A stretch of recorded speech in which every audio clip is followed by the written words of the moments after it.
¿Qué onda, bandita? Oigan, ¿ustedes ya saben qué rollo con el Poder Judicial? ¿No? Bueno, acá se los explicamos. Bueno, para empezar, ¿qué es el Poder Judicial?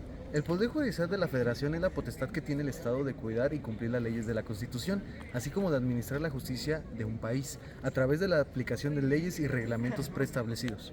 De esta forma, el Poder Judicial funciona de manera autónoma del Poder Ejecutivo y el Poder Legislativo, a fin de garantizar sus dictámenes, con el fin de formar un contrapeso que evite el abuso de poder y garantice los derechos de los ciudadanos.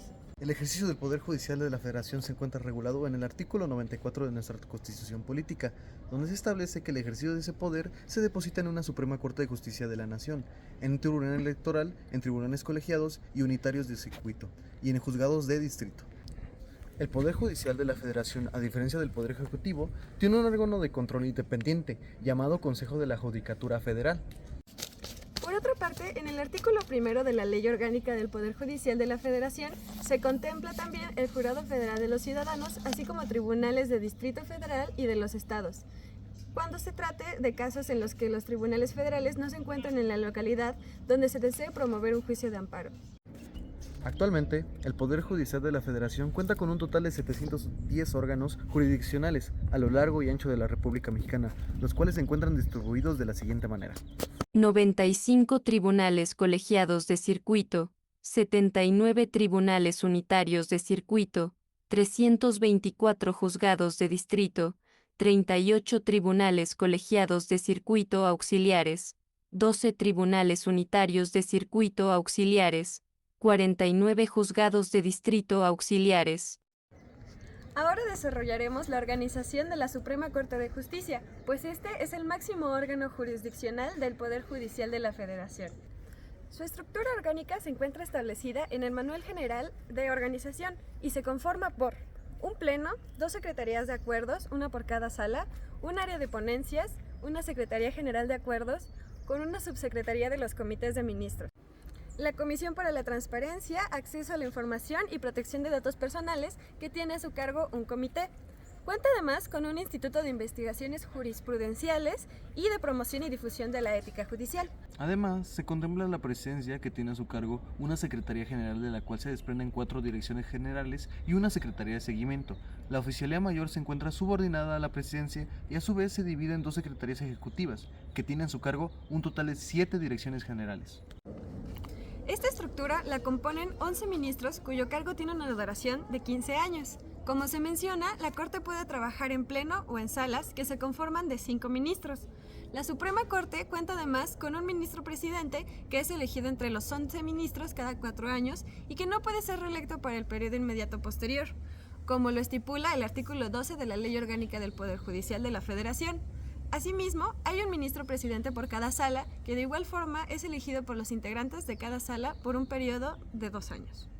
Los requisitos para ser electo ministro de la Suprema Corte de Justicia se encuentran estipulados en el artículo 95 de nuestra Constitución Política, y son los siguientes.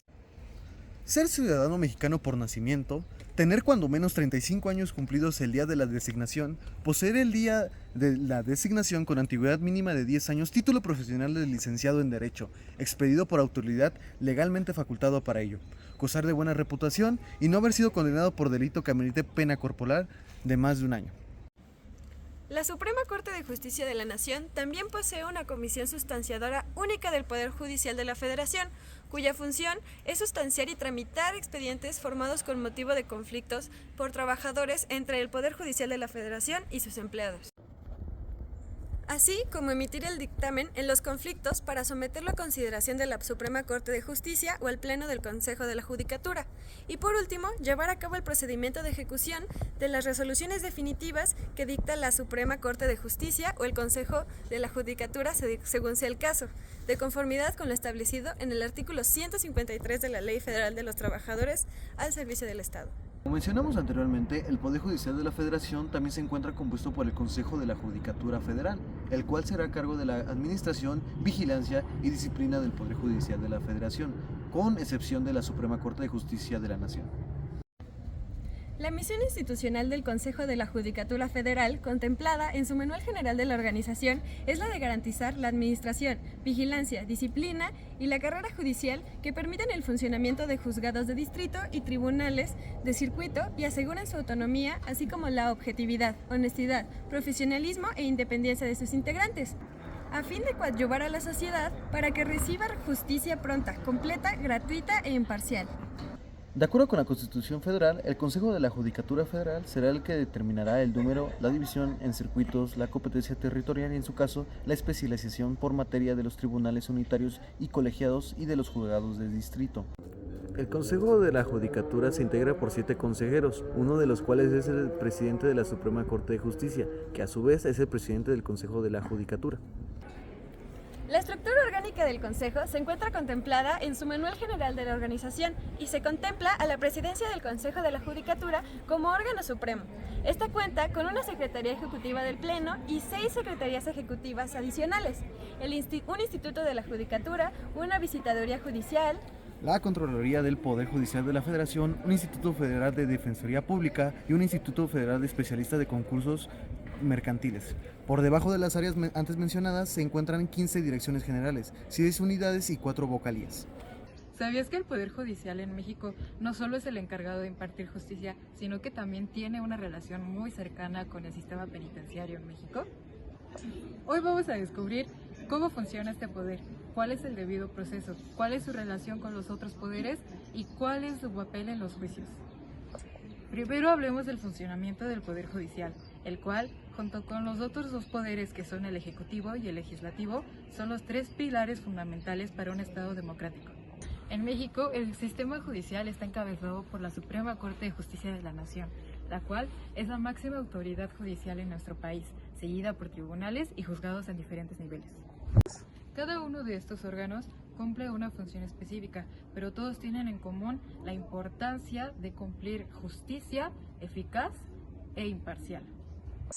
Entonces, los principios de este poder son la imparcialidad y la independencia, lo cual lleva a exigir a los jueces que deben actuar conforme a la ley, a pruebas y no ceder ante presiones externas. Ahora que tenemos claro cómo es que funciona este poder y cómo es su estructura, pasemos ahora a cómo es que funcionan los procesos judiciales y, más importante, cómo y qué es el proceso al debido derecho. Entonces, ¿qué es el derecho al debido proceso? Básicamente, el debido proceso es un conjunto de garantías del cual debe llevarse a cabo antes de cualquier acto judicial, ya que este básicamente hace que se respete tu integridad como ciudadano y que se lleve a cabo un juicio justo y parcial, en el cual, por ejemplo, tienes de garantía derecho a un abogado y derecho a un traductor. Nuestra Constitución protege este derecho al debido proceso en el artículo 14. Si eres demandado y no se te presentan ni se te garantizan estos derechos, es una falta. Para que este sistema funcione correctamente, debe de relacionarse con los otros 2 poderes, que son el Ejecutivo y el Legislativo. En nuestro país tenemos división de poderes, la cual asegura que cada uno de nuestros 3 poderes cumpla con sus funciones y sus responsabilidades. Para ejemplificar esta relación que debe de existir entre nuestros 3 poderes, mientras que el sistema legislativo crea leyes, el sistema judicial se encarga de aplicarlas y de llevarlas a cabo en sus decisiones, y el sistema ejecutivo al final las lleva a cabo, se encarga de que se lleven a cabo, de igual manera hace que se regule el sistema penitenciario. Luego, esta relación no es de todo sencilla, ya que al final cada poder puede influir en el otro.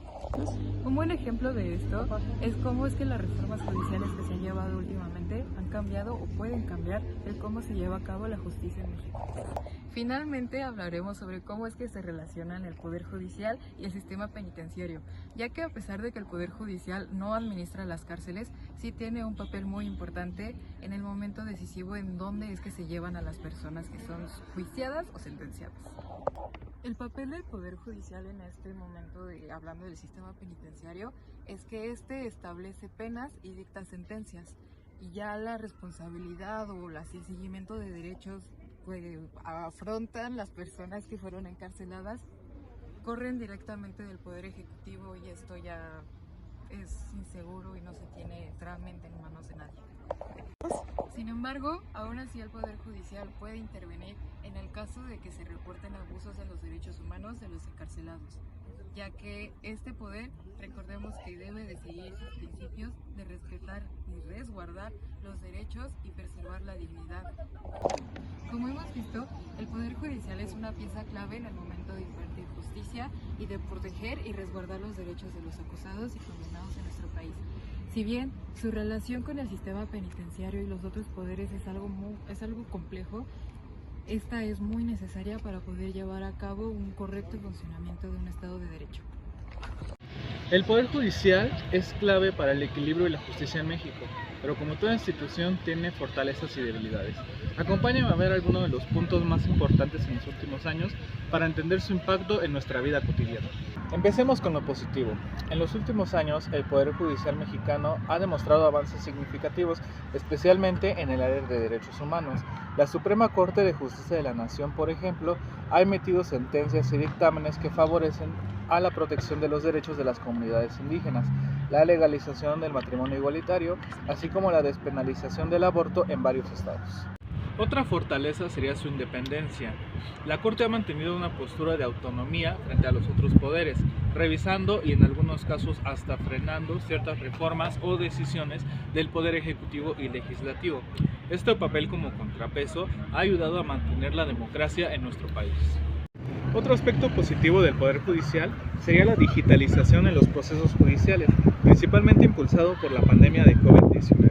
Las herramientas digitales han facilitado el acceso a los casos y han agilizado los procesos, lo cual significa un gran avance en materia de transparencia y eficiencia.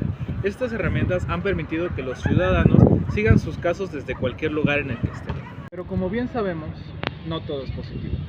En cuanto a sus debilidades, uno de los problemas más recalcados por la población es la percepción de corrupción en los niveles inferiores del sistema.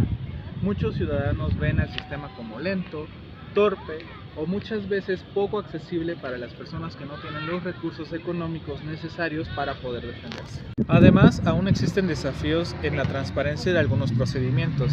A pesar de los avances en la digitalización y en el acceso a la información, aún hay muchas críticas sobre cómo se eligen ciertos jueces o asignan casos, lo cual puede dar paso al nepotismo.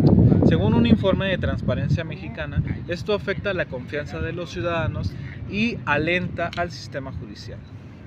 Retomando el punto del nepotismo, según investigaciones de organizaciones como Mexicanos contra la Corrupción y la Impunidad, es común que familiares de jueces y magistrados ocupen puestos claves dentro del sistema, lo cual puede afectar a la imparcialidad de sus decisiones. Este tipo de favoritismo no solo afecta las oportunidades para otras y otros profesionales, sino que también genera dudas sobre la imparcialidad del sistema.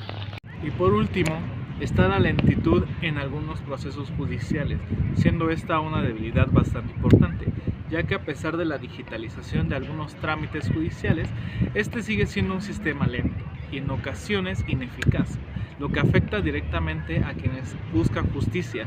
Esta lentitud no solo frustra a los ciudadanos, sino que también alimenta la desconfianza en esta institución. Ahora, hablemos sobre la comparación del país de El Salvador con el nuestro en materia del sistema judicial. En los últimos años, el sistema judicial de México y El Salvador se han vuelto en diversas polémicas y debates, reflejando realidades que contrastan en su funcionamiento, independencia y retos políticos. México enfrenta importantes desafíos en cuestión con el sistema judicial. Entre 2023 y 2024 se ubicó en la posición 118 de 142 en el índice del Estado de Derecho. Ha presentado graves problemas con la corrupción, con el acceso limitado a la justicia y una notable falta de independencia judicial. Por otro lado, El Salvador ha vivido una transformación radical con el liderazgo de Nayib Bukele. La administración ha cooptado las instituciones judiciales, permitiendo la reelección inmediata del presidente, a pesar de su inconstitucionalidad. Aunque la mano dura contra el crimen ha reducido la violencia y la percepción de inseguridad, esto ha ocurrido a costa de la independencia judicial y los derechos fundamentales, erosionando el sistema de pesos y contrapesos. Mientras que en México el Poder Judicial aún lucha por mantener su independencia frente a las presiones del Poder Ejecutivo, en El Salvador muestra un caso extremo donde el Ejecutivo ha absorbido completamente el control del sistema judicial. Sin embargo, ambos países siguen teniendo una problemática en común, lo cual es el acceso desigual a la justicia para las poblaciones más vulnerables. Durante los últimos años, el Poder Judicial se ha visto envuelto en varios escándalos. Esto por modificaciones que ya se veían futuras desde hace algún tiempo. Pues desde la campaña presidencial de Andrés Manuel López Obrador en 2018, él ya advertía que no podía haber un gobierno rico y un pueblo pobre. Y es que el nepotismo y la corrupción ya son características bastante negativas que ya se le han sido atribuidas al Poder Judicial. Actualmente, el sueldo percibido por un ministro o juez de la Suprema Corte de Justicia ronda de alrededor de más de $500,000 mensualmente. Esto se justifica bajo la explicación de lo que los jueces y ministros necesitan un sueldo exuberante para prevenir y erradicar las posibles extorsiones o corrupción que se puedan dar dentro de los procesos judiciales. Sin embargo, ¿será esta realmente la solución para prevenir la corrupción dentro del Poder Judicial? Sin duda el Poder Judicial necesita una reorganización en su estructura. Es por eso que el ahora expresidente Andrés Manuel López Obrador, a solo un mes del término de su sexenio, impulsó la nueva reforma judicial, que al día de hoy ha sido aprobada. Sin embargo, ¿cómo va a cambiar la reforma el Poder Judicial y en qué nos va a afectar o beneficiar? La reforma pretende realizar elecciones de voto popular para elegir a jueces y magistrados, es decir, que ciudadanos como tú y como yo elijan a los funcionarios públicos que tendrán un puesto dentro del Poder Judicial. Los interesados podrán acceder a la convocatoria lanzada por el Senado. Posteriormente, los tres poderes elegirán a los candidatos más aptos y las elecciones serán llevadas por el INE. El artículo de la Constitución que será modificado por esta reforma es el número 95, el cual indica que la elección de jueces y magistrados debe recaer en profesionales del área jurídica. Sin embargo, también serán otros cambios, así como la reducción del periodo de mandato, que ahora será de 15 a 12 años, así como los integrantes, que pasará de 11 a 9. También se eliminará la pensión vitalicia, la cual es una pensión de retiro otorgada a los integrantes de la Corte, que consiste de altas cifras. También los funcionarios no podrán tener un sueldo mayor al de la presidenta. ¿Será que el Poder Judicial tenga cambios positivos y que la reforma sea la alternativa adecuada para generar un cambio dentro de este poder? Las primeras elecciones populares se llevarán a cabo en 2025 y tendrán como resultado funcionarios públicos de elección popular. Mantengámonos a la expectativa de lo que cambiará en el Poder Judicial. ¿Cuál te imaginas que es el sueldo de un ministro mensualmente? No sé exactamente, pero más de 100, 200 mil. Es más de $500,000. ¿Consideras que es un sueldo adecuado? No, es excesivo completamente. ¿Estás al tanto de la nueva reforma judicial? Pues parcialmente. Gracias. ¿Cuál te imaginas que es el sueldo mensual de un ministro? ¿Como 100,000 pesos? No, es más de $500,000. ¿Consideras que es un sueldo adecuado? Me parece que es demasiado. ¿Estás al tanto de la reforma judicial? Sí, pero considero que muchas veces como que la información es difícil como de entender. ¿Cuál te imaginas que es el sueldo mensual de un ministro? Como 25,000 al mes. Es más de $500,000. ¿Se te hace un sueldo adecuado? No. ¿Sabes qué onda con la reforma judicial? Estoy muy poco informada. Gracias. ¿Cómo se pueden relacionar la sociología y el Poder Judicial? ¿O hay acaso algún lugar que la sociología pueda ocupar dentro de este poder? La sociología es una ciencia capaz de proporcionar un análisis de la realidad social que nos puede proporcionar información sobre la estructura social, las relaciones sociales y los patrones culturales que influyen en la aplicación de justicia. Asimismo, puede ser una herramienta en la evaluación de políticas públicas, ya que se puede evaluar la efectividad de las políticas públicas y programas sociales relacionados con la justicia. En cuanto a la formación de jueces y funcionarios dentro del Poder Judicial, la sociología puede proporcionar conocimientos y herramientas para que jueces y funcionarios entiendan mejor la realidad social y los procesos de impartición de justicia se lleven de mejor manera. Finalmente, la sociología puede evaluar la eficacia del sistema judicial en términos de justicia, equidad y acceso.